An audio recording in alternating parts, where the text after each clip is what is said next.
He said he won £47,000 at a casino. This would be typical of his methodology, the way he would speak to someone. Again, he offered her a drink that she accepted. Warboys thought he'd perfected his cocktail of drugs, so they knocked out his victims. But on this occasion, things did not go to plan.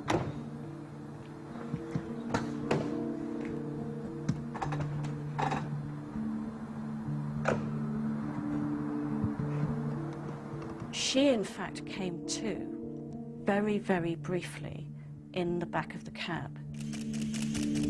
All she could talk about was you being on top of her. And his face was very close to hers.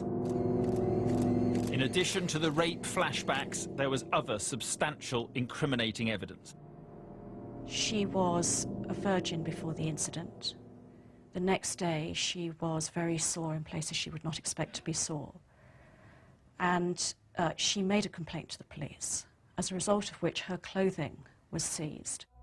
The trousers were taken for forensic analysis. Police now had the DNA of the attacker, but there were no matches on their database. There was the DNA evidence from the semen of Mr. Warboys, which was on her clothing, and that was hugely supportive of the account that she had given. Bizarrely, Warboys returned to the victim's address the very next day in an attempt to cover his tracks. He left a note through the door with some money in it, money that he said that she had left as his fare in the cab the night before. I don't know why he did that.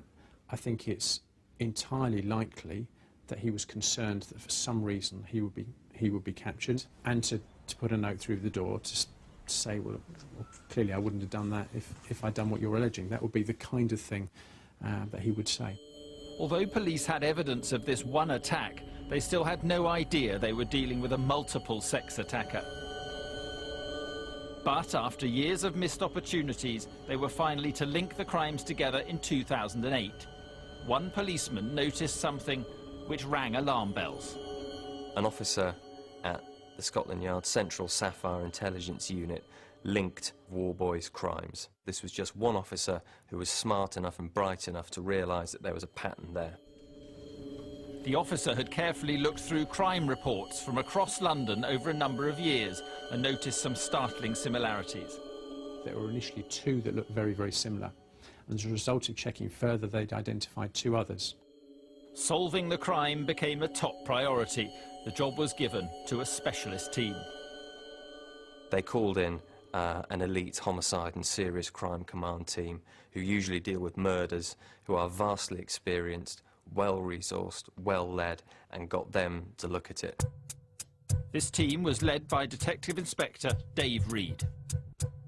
My job was to collate everything there, to see what the similarities between the offences were, to see what differences there were, and to see what evidential opportunities there were. Were there things that hadn't been submitted for forensic analysis, for instance? Was there CCTV coverage that we could still look for? The reality is that for 6 days, we did everything we could. We identified a further offence during that time. A week later, on the 14th of February, it was decided that the following morning there would be an appeal and we would go public. On Friday the 15th of February, one of the national newspapers ran the story. When the police went public with their appeal, it triggered one very important telephone call. A woman from a sexual referral centre contacted the police. She had treated the Greenwich student whose attack was caught on CCTV. Police had questioned John Warboys at the time, but never followed through. Finally, police had a name to go on. Literally, as soon as we could get from where our office is in southwest London to Rotherhithe, he was arrested. The police wanted to search John Warboys' house before he was alerted to the public appeal. But would they get there before he had a chance to remove any incriminating evidence? When I knocked on the door, there was a short delay, and then Mr. Warboys came to the window and he leaned out. I explained to him who we were and I asked him to come to the front door. He came downstairs, he was just dressed in his pyjamas, and I introduced myself and the other officers and we went into the address. When I cautioned him, he replied, "What's this all about?" When police searched Warboys' flat in Rotherhithe, they found a treasure trove of forensic evidence and circumstantial evidence against him. We recovered the bag, and the bag had a large sum of money in it, £3,680 in notes. In addition to that, you had a number of drugs, different types of drugs that were used, and various other things that he would have used during the commission of those offences. As soon as I saw that bag containing those items, I recognised that this was clearly his toolkit that he was using when he went out to commit these offences. It was clearly items that were put together specifically for that purpose.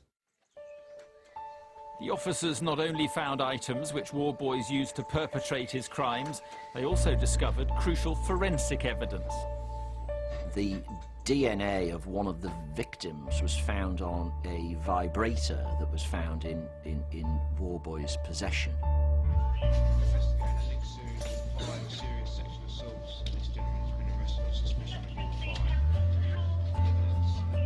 Warboys was so prolific that even on the morning of arrest it would come to light he had attacked and sexually assaulted what would prove to be his final victim. Mr. Warboys was still committing offences right up until the time he was arrested. It meant that in a wardrobe in his bedroom were found cups. The cup had the DNA of the last complainant on it and a combination of 2 sedative drugs in the dregs at the bottom of the cup. Police knew John Warboys was the prime suspect in 5 attacks, but were unaware of the extent to which he had sexually assaulted women since he became a cabbie in the late 90s. Police had to charge the first initial group of victims for the simple reason one couldn't bail a man like Warboys, and there certainly was enough evidence to charge him with them offences. But we were always telling the court and the defence solicitors that there would be almost certainly more charges to follow. Police were in a race against time to build up the entire picture of Warboys' crimes and gather as much evidence as possible. As soon as this story became public, there may well be a number of other women who would come forward and tell us of their experiences. The case received widespread media attention. Police braced themselves for a response from more women. The taxi driver police are hunting is a serial sex attacker who's struck at least 5 times. It is a very frightening thing. Black cabs in London have a well-established reputation. They are very, very safe. We had a 24-hour hotline set up, staffed by officers who were specifically trained in these type of offences so that they could record all of the details. The investigation team was inundated with calls, and before long a staggering 83 women had been linked to the black cab rapist. It's very unusual to get this number of victims in any case, let alone a case involving such horrible offences such as these. Police held a huge number of identity parades to establish Warboys as the driver. There were an awful lot of identification parades held because, quite amazingly, even though some of the offences were a couple of years earlier, many of the complainants said that they would be able to identify the taxi driver. 26 out of 60 women who went on identification procedures identified Mr. Warboys, which is a very high number. The trial was due to begin in February 2009, but because Warboys had drugged his victims, would they be able to recall enough to convince a jury? It was extraordinarily difficult here because of the fact that the victims, in the main, were unable to remember a great deal, and that in many of the cases they were only making a complaint months, in some cases years, after the incident took place. Since 2002, black cabbie John Warboys had been using the cover of a trusted profession to attack and rape women right across London before he was arrested in early 2008. 83 women had now come forward with allegations, the biggest rape inquiry the Metropolitan Police had ever had to deal with. But how was it possible to get justice for all the victims? We had to make a decision as to which charges we should take before the court.